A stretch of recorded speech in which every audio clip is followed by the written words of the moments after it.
Welcome to the Sports Cards Are Dope podcast. I'm Dr. Tyler Tarver, and I'm so excited you chose time today. Let me try to get into it before you lose interest with the intro. Sorry, I don't know why I sing like that. My bad. I want to talk to you today about a card I went for. I went for a Grail card 2 days ago on eBay. It is a Jordan Poole rookie true gold Prizm out of 10. And I want to kind of give you some context on why it's a Grail card, my number one Grail card, and then if I got it or not, and my plans for the future with or without that card. Hit him with that intro, Tyler, in the editing room.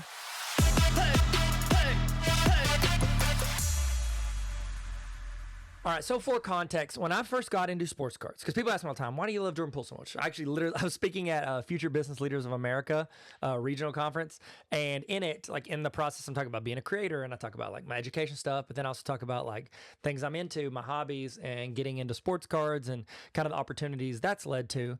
And I talk about like getting to meet Derek Jeter because working with Arena Club and chatting with different players, and then also meeting Jordan Poole. And then actually knowing who my son and I were, saying he sees our videos all the time because of social media. And then I move on, talk about creator economy, like what it looks like for them getting jobs. And at the end, I do a Q&A. And one of the questions that they asked was, why do you like Jordan Poole so much? And so I get that question not only on the internet in rando comments when I'm like, JP the GOAT, but also I get it at FBLA conferences. So the reason I love Jordan Poole so much is because I love Steph Curry. Steph Curry got me back into basketball. I was hanging out with my buddy Chris at a restaurant, and we were chatting, talking about some stuff, and I saw a video of a team playing basketball. And I love basketball. I've played it my whole life. Not very well, but I've played it. My guy got no jumper. You know what I'm saying? We grew up in the triangle offense, and the goal was to just get the ball to the tallest guy on the team. And his name was Stephen Coleman, and so I got the ball to him. I didn't start shooting until my senior year. And it was mostly layups. You didn't ask for that Tyler's NBA career, which is very short-lived because I didn't make it past high school. Balled in intramurals, though. Gonna tell you that. Fun fact, if you want to be good at intramural football, play basketball your whole life. Then you can dang hoop in some intramural football. Where was I? You didn't ask for my intramural background. 2-time Memory Maker of the Year at Arkansas Tech University. Don't like to brag, but I like to tell the truth. Tyler, stay focused. This is Podcast 101. What was I talking about? Oh, so I love Steph Curry. Got me back into basketball. Saw him playing on TV. I was like, dang, I like the way they play ball. I like the way they hoop. And then they ended up winning the championship that year. Ignited my excitement even more. Then they went on that run, the 73-9 team. It was just a great time to get into basketball. And you call me bandwagon. I was a no wagon fan until I saw Steph Curry play. And then fast forward about 5 years, I get into sports cards. And I love Steph and I love Michael Jordan. And they were my two favorite players. MJ was my favorite growing up. Steph was my favorite, at that time. And I was very passionate about the Warriors. And their cards at the time was the boom. And their cards are very expensive besides like their base cards. And those are still $10 to $20 for base cards. And so I love the Warriors. And so I'm watching them. And there were two rookies, Eric Pascal and Jordan Poole. And Eric Pascal actually got way more playing time than JP. JP, I think, bounced into the G League for a minute and came out. But he was like in and out of that. That was the year that they were kind of like knew they were going to win because they were missing Clay off his injury. The KD had left. Steph got hurt. And they put Draymond out after like 20 games. And they just let those rookies hoop. And I really like JP's like attitude, how he played, all that. More than Pascal, but Pascal was like, I think he was like top 5 in Rookie of the Year voting. But then JP stuck around, and I just rooted for him. And since I couldn't afford MJ or Steph cards, a lot of those rookies that were lesser known, they were very affordable. So I ended up buying a bunch of JP cards, a lot of his early stuff, rookies, pretty good cards of his. And then, I'm collecting him for a while, watching his game, liking him and how he plays and how he conducts himself. And so I'm rooting for the Warriors, rooting for him, rooting for Steph. And I had his cards, 2022. That's when we know the playoffs. That's the year they won. But in the playoffs, y'all remember Steph had come off an injury. JP had been carrying him through the end of the regular season. And Jordan Poole started in those playoffs. And Steph came off the bench the first couple games. And Jordan Poole, the first like 3 games, I think averaged 30-something points a game in his first 3 ever playoff games. And I was just like, this is amazing. I love this kid. I hope he does really great things, and I want to root for him. And the way I root for players I love is I buy their cards. And so in that year, again, he is one of my favorite players. That's how I came to like love him as a player. And then That same year, I was doing, it was the first company I ever collabed with. They were called Drip. I think they're still around. They're still doing stuff. I don't collaborate with them anymore. But they're like Whatnot. I think they lean more Pokemon now, but they were getting into like the sports card side of it. And I'd been making a couple videos for them, and they asked me to do a giveaway. I'd never done a break in my life. I don't buy wax. I buy mostly singles. If you ever see me buy wax, it's literally retail at Walmart. I joke around and call it, hey, I'm at my LCS, and calling Walmart my LCS. And I literally do those videos because they usually do pretty well on Facebook. And everything I say in there, please ignore, because I'm doing it to rage bait people on Facebook because it just does well, and I just ignore the comments. They're very hateful. But it rocks out, so that works there. And yes, I am known to pander to the audience, even if it makes me, look like an idiot. So I don't buy a lot of wax. I buy singles, players I love, and they sent me a box of 2019 Panini Prizm Hobby. At the time, it was going for like $1,600 a box. And Zion rookie year, Jordan Poole, of course. A lot of players in there. And then they sent me 2009, I think it was a 2009 Topps Panini, I can't remember, Steph's rookie year. And so they sent me 2 of those boxes. And because the Celtics and the Warriors are in the playoffs, and I love the Warriors, we were going to open them up, and I was going to give away cards to different people. So essentially every pack went to someone. And I would pull out a pack, and Drip gave me a list of all their top customers, and I would just randomly pick it. This is the first break I've ever done. Like, I'm setting it up. It was super choppy at the time. I think they were just, I don't know if it was Drip or me, probably a combination of both, and it was like super sketchy. I don't even know where that video is. I need to go find it. But I have video of me opening it, and again, I did not, it's the same thing when I was a kid. I did not even know, like in the Upper Deck Collector's Choice, I didn't know there were gold versions. I don't know if I have it out here, but I've got an MJ gold of the checklist. I've got gold of him playing. I didn't even know those existed. The cards I was buying as a kid were so low-key, like, basic. I didn't even know good cards existed. I don't even remember, like, knowing and coveting the 86 Fleer Jordan rookie, because I don't think I'd ever even seen it. Remember, I'm looking at Beckett's. They weren't showing card stuff on TV. I couldn't look at social media. It didn't exist. And so, like, I only saw what I got, which was a lot of 88 Donruss baseball, 90s Braves stuff, and then Michael Jordan base cards. And so I was still early. I was like a year or two into my collecting, but I'd built up a little bit of social so that I was doing collabs. I had not opened up a box of Hobby in my life. This is the first box of Hobby I'd ever opened, because I'd never spent that much on cards. I didn't even know, like, where True Gold's ranked in the hierarchy of rookies. Like, you're like, oh, Tyler, you didn't know. I didn't watch Breakers. I went and found Michael Jordan cards. I bought, like, collections from people. Like, I'm still just kind of like figuring out cards as I open them. I'm like, oh, this card looks cool. Let me look it up. And so I didn't know the hierarchy of where those cards were. I didn't know that a Prizm True Gold is pretty much their second best card behind the Black 101. Like, I didn't know that with regards to the Prizm era. And so I'm opening up these cards. And I'm like, here's a giveaway. You win this. You win this. I ended up pulling I think I got a Zion Silver out of there. Gave it to somebody. It was going pretty well at the time. And then I'm pulling through, and I open up a pack, and I get a card, and I'm like, oh, it's JP, Jordan Poole. And I hold it up, and it's Jordan Poole. It's 272. It's his Prizm rookie. I hold it up, and I look at it, and then somebody says, oh, that's a gold. I go, oh. I flip it over. I go, oh, that's a gold. I had never even seen a gold Prizm rookie of a player, much less pulled one of my favorite player. Like, Steph and JP are my favorite players, hands down, active players, not even close. And I open this card, I'm like, this is a big card. And everybody in the chat's like, dude, that's huge. And I'm like, oh my gosh, this is great. And some dude won it. Okay. So I did know a little bit to know that, like, people will pitch like, hey, I'll buy this if you want. Well, the guy wasn't in the chat. He wasn't in there. And so we get done, and, like, he didn't reach out, nothing like that. And I didn't have anything. And I'm like, hey, I told Drip, I was like, hey, I'm trying to get a hold of this dude to give him his card. Can you find his number? And I don't know if that's legal or not, but they gave me his number. So I texted him, and I was like, hey, and I threw his name out there, and I was like, hey, you want a card? And I've got the text thread up right here. I was like, hey, congrats, or is this your name? I did a giveaway and you won something. I was going to see if I could send it to you. And he said he confirmed it was him. Hopefully it was. If not, sorry, original dude.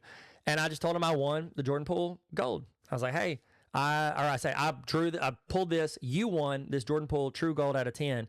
And he's like, oh, wow. And apparently this dude does a lot of breaks. That's why he had a lot of entries into that drip, giveaway. And so I was like, hey, I said, yeah, it's awesome. He's like, oh, it's a big card. I was like, yeah, it is a big card. And I said, hey, I'm actually a big fan of the Warriors and Jordan Poole. I said, I've got like 300 plus of his rookies. They were all like cheap rookies. I said, actually, I had some good ones, but nothing crazy. And so I said, would you be willing to sell it?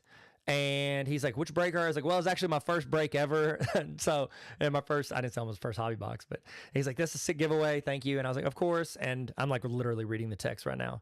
And I was like, it's actually my first break. I just don't do this. I just make content. I said, would you be, he said, I'm definitely interested in selling it, but this one's hard to comp because there hadn't been any sold. And I said, I agree. Actually, there were sold, but they were like before JP took off. Remember, this is like peak height JP. They won the championship. He had balled out, like arguably the second best player on the Warriors, and helped defeat the Celtics because he hit those half-court shots, was just cooking. Anyways, height of the JP. All right. And he was just like, man. And he started like realizing how big this card was. And I was like, I agree, man. And I was like, yeah, it's out of 10. I said, I don't know if I'd be able to afford it, but are you willing to sell it? And he's like, well, it looks centered. He goes, actually, I'm going to send it off because if that 10s, that could be huge. He's like, he said, if it's a 10, I'll give you, what did he say? He called me an honest person for telling him the truth and not just trying to keep the card. I was like, yeah, apparently some people do that. And I said, he said, if it 10s, I'll send you a video of the card and I'll credit you forever and I'll figure out a way to share the proceeds. I was like, oh man, don't worry. It's all yours. And I said, but I would love if, before you sell it, please let me know if I can afford it. I might buy it from you. And, we worked out the shipping. I sent it to him and I was like, here, please let me know. And that was in July 18th. He said, thank you, because I sent him the tracking stuff. So we were very communicative up to that point. And then about a month later, I texted him. I was like, hey, did you ever end up selling it? If not, how much would you want to sell for? And then he read it, but then ghosted me. So we haven't talked since then. That was August of 2022. Then I heard from my rep at Drip that guy took that card like a week or two later to the National. They said it got a PSA 9. And then he sold it for $12,000 is what he made on it. And I was like, okay, well, I couldn't have bought it anyways for $12K. But he sold it for $12,000. Now, again, that was the peak of JP's card market. Now, fast forward, and now that was for the record, that was numbered 8 out of 10. So 8 out of 10 is my number one Grail, even more than the Black 101. I want that 8 out of 10. It's the first break I ever did, first hobby box I ever opened. I pulled my favorite player, and I want that exact card back. I actually found out it sold on like an off website, like Heritage, something I don't check every day, because if you don't check it for a week, you can miss an entire sale. It sold, it looked like it was a BGS 9.5, if I remember correctly. So I don't know if the rumor was the PSA 9 or maybe somebody cracked it and resubbed. BGS 9.5, it sold for like $5 or $6 grand that time. And I've been like still buying up better and better JP cards, kind of leveling on my collection, not buying just the base stuff. And so that card has popped up, I think once from Card Ladder. It's popped up once a year for sale out of a whole gold 10, like all 10 of the gold cards popped up one time a year on the average for the past couple years. And so when one popped up on eBay about a week and a half ago, I was like, I literally put it in my calendar event. This means something to me. I put that thing in the calendar. I'm going in and it's getting ready. And I literally am just like, I'm focused on this thing. And it stayed at $1,000 on like 12 bids for like 6 days. And then the last day it started jumping up. It got up to 1,800. I think it was at 1,800 and it's down to 2 seconds. And I'm sitting here. I'm like, I'll toss, because I'm not rich, okay? I don't have a ton of money, but I've got some money saved up from things that I've done, and I've got a card budget, and I'm willing to like go deeper in the card budget debt, and then I can pay it off. And so I'm like, I can go up to like 4K for this. And I'm thinking 4K might be the move, his card market, like if people aren't paying attention, maybe I can sneak in and grab this thing. And so, granted, I will say this. You're like, who else is buying it? I'm like message and DM, like I've met them at card shows and through social media. There are 2 or 3 other guys that I know of that are big on the high-end JP market, golds, Black 101, stuff like that. And I've bought some from both of them. So there's 3 of us that really kind of buy in those things. And so I go in and I go down to 2 seconds on eBay, and I put in at like I got a picture of it. I put it on my gram. So I go in and I bid $3,801.99. Because I'm thinking after tax, shipping, I'm going to hit right at 4K. All right. And then I can work off, sell some stuff. I go in 2 seconds and I'm bidding like $1,400 over what the bid was at 2 seconds.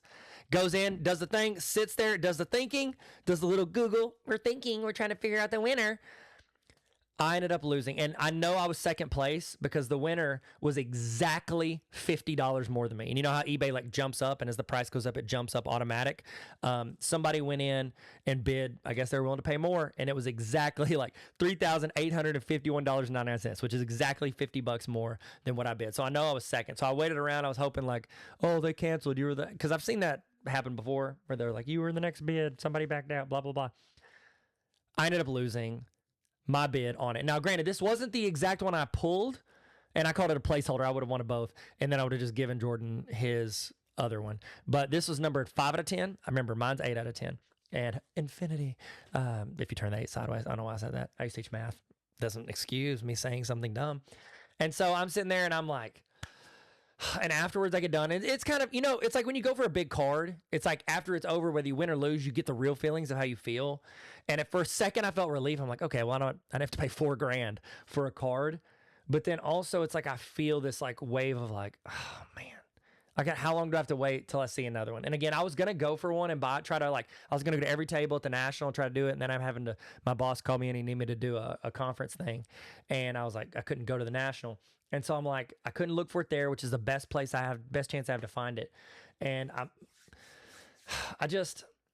I got the feeling of like, when's the next time I'm going to be able to go for this? Like, cause this is my card. Like, this is the card I want in my collection, will be behind my head on every shelf. Every time I make a video, I want that card. It's a great card. For reference, here is the gold right here. Psych, if you're looking on YouTube, that's the orange out of 49, which looks very similar to the gold, but it ain't the gold. And so I actually have 2 of those. I thought about giving JP one of them. I don't know if he'd want it or not, but I don't know. That's that feeling that we all get as collectors when we go for that card. I felt it, and I felt that wave of like, oh, I wish I'd have gotten it. I don't mind going 4K more into my card debt. I wish I'd have gotten that card. And, I still am optimistic. I'm going to get it. I'm going to get that card. One of them, I'm going to own. I'm going to go call it right now. I'm going to own one of them in the next 2 years. But I will own that 8 out of 10 in my lifetime. Will it be the greatest accomplishment of my life? Who's to say? Yes, probably so. I'm just kidding. It's something that I care about, and I love the chase of going for it. The same reason I went and I, collected those 80 credentials. Like, that was a fun chase for me. The top 75 on-card autos, that's a fun chase for me. This is the most narrow chase I have, but it's one that I'll keep chasing for. And so in the comments, if you're on YouTube or Spotify, let me know in the comments, what is your number one Grail card and why? I would love to know. Share with the community. Go in and reply to someone else. Positive, of course. We try to keep positive comments. If you get negative, I'll block. And if it's really negative, I'll report you. I did that literally the other day to somebody on Instagram. I was like, I ain't playing no games. And guess what? They got suspended. And that's kind of my job as the person that makes this content. I think it's every content creator's job to help curate and protect their community from people. And I think that, I don't know why I got on this, but this is the talking to students thing. I was literally talking about social media, and I told them to be responsible on stage before they asked me why I like Jordan Poole so much. But in the comments, put the card that is your number one chase. And if I can't reply, everybody go in and reply to somebody else. Encourage them. If you know somebody that has it, try to connect that person. Try to get them that card. We're all in this community. The good ones are. We're all in this together. We're all in. Don't do that, Tyler. Okay. So that's what I want to encourage you to do if you get a chance. If you're on the YouTube. If you're not on YouTube, you're on Apple or Spotify, check out YouTube and go into the comments and toss your favorite card in. And let's see if we can help each other find. I would love, or at least, my dream would be that at least one person can get their Grail card through the comments of this video. That would be amazing. So thank you guys so much for listening. Thank you for watching, and never stop collecting. Sports cards are dope. So are you, my guy or gal.